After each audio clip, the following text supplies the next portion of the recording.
How about it with Shai Gilgeous-Alexander? Shai Gilgeous-Alexander.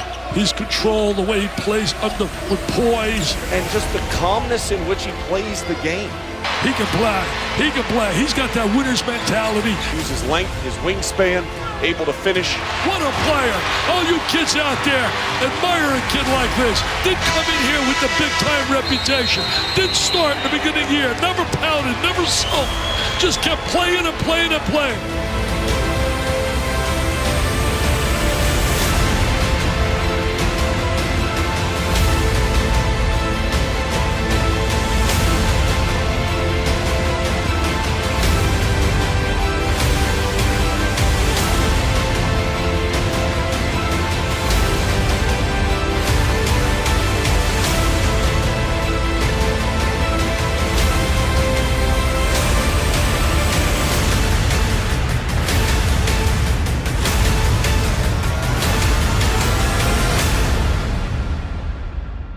Shai Gilgeous-Alexander is a fluid athlete with impressive tools at 6'6" with a near 7-foot wingspan, long strides to the rim, able to change speeds and direction with great fluidity. He's not a dunk contest level athlete, but his length allows him to finish above the rim in space, taking off well outside the dotted line. And as his pull-up game improves, Gilgeous-Alexander should be able to shoot over the top of smaller point guards at 6'6", then can also see over the top of the defense with that size, using both sides of the floor to facilitate.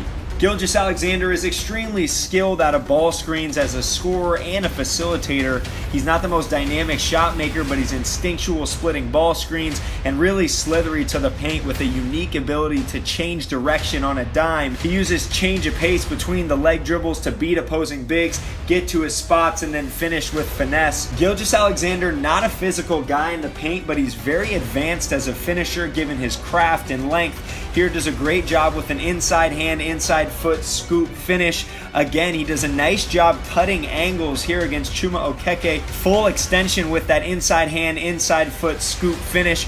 Comfortable finishing off either foot with either hand, whether it's a floater or a scoop finish. So much in his bag inside the paint here with the 1-foot teardrop. Then can also get to a 2-foot floater given his size at 6'6". Then gets great extension in the paint as well. Ambidextrous finisher, 8'8" standing reach, which is outstanding for a point guard. And then neutralizes shot blockers with these same foot, same hand finishes. He's a high IQ playmaker in pick and roll as well. Very cerebral approach, plays at different speeds, does a great job of using that size to hit Kevin Knox in the opposite corner here. NBA level pass. Then also plays at his own pace, changes speeds nicely, and uses that left hand on the move here to hit Hamidou Diallo for the open three. Ambidextrous passer who really doesn't get all that sped up with the ball in his hands, has a nice foundation as a playmaker. Now he's going to have to shoot the ball better from the perimeter to force defenders to go over ball screens, but once he does that, he's going to be a tough cover with those long strides, nice patience, really soft touch on this lob to Nick Richards. He spent nearly 40% of his offense in pick and roll as a freshman, but Gilgeous-Alexander can also slide off the ball, especially given his size and length, should be able to guard multiple positions defensively. He can make a standstill three. He's not a dynamic rise and fire on the move shooter, but he has nice touch, sound mechanics, shot 40% from three as a freshman, 81% from the free throw line, and then can play off closeouts as well. He's very instinctual, attacking scrambling defenders, can play make on the move, can change directions, and uses that length to finish in traffic.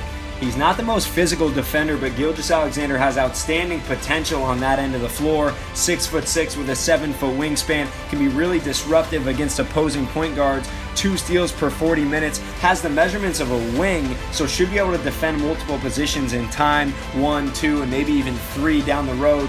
Also uses those rangy slides to keep the ball in front, and then can contest with that 8'8" standing reach.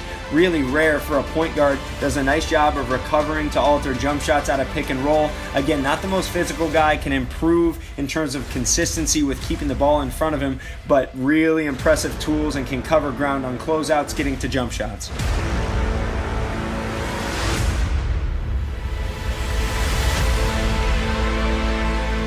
There are real questions about Gilgeous-Alexander's ability to create his own offense in the half court. Just not a very dynamic pull-up shooter, shoots it flat-footed and hasn't proven that he can beat under defenses with consistency. So much of his success comes with defenders going over ball screens, slithering his way to the rim and finishing, but if they go under every single screen, he's really going to be handicapped as a scorer in the half court. So he's going to have to prove himself as a pull-up shooter. You can see he just doesn't do a great job of creating much space, and he shoots it flat-footed, so he's not going to rise over the top of his defender.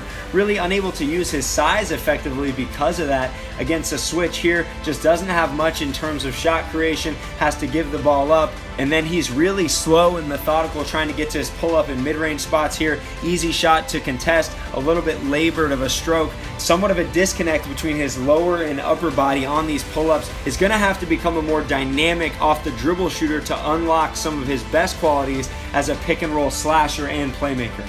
He's long with finesse finishes and craft well beyond his years, but Gilgeous-Alexander, not the most physical finisher, needs to improve his ability to take contact in traffic, slight at 180 pounds, and not a jump out of the gym type of athlete, more fluid and smooth than vertically explosive, which gets him in trouble at times in the paint. So the combination of his lack of off-the-dribble shooting and struggles finishing in traffic certainly raised some questions about his ability to create his own shot in the half court. Again, has finesse, is going to be able to finish with skill, but might have to play off the ball some to mitigate some of those concerns as an off-the-dribble shot maker and finisher versus contact. He has a nice feel for the game, good vision, and plays with solid pace, but Gilgeous-Alexander still learning the ins and outs of playing the point guard position at the NBA level. Here kills his dribble in traffic and turns it over with the game on the line. Puts himself in inopportune situations at times, here with the jump pass to nobody, and then just gets a little bit lackadaisical with some of his passes. Needs to lock in and get rid of these avoidable turnovers. Again, nothing glaring, but certainly some things to clean up as he transitions to the NBA. Given his tools and instincts and feet, Gilgeous-Alexander has great potential defensively, but he relaxes in his stance far too often. Here gives Riley LaChance a lane right to the rim in overtime, then Tremont Waters blows right by him. Just needs to do a better job of squaring up the ball with consistency.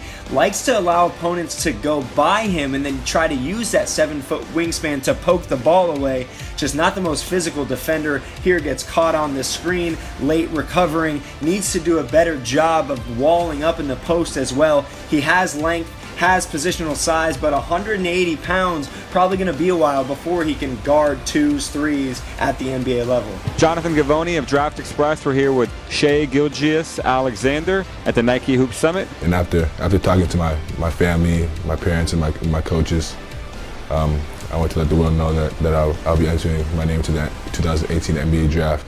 He has continued to improve over the course of the year. That is your guy, Gilgeous-Alexander, knocking it down. Shai Gilgeous-Alexander is built for the NBA at 6'6" with a 7-foot wingspan, point guard vision, pick and roll savvy, finesse finishes, defensive potential, and impressive intangibles.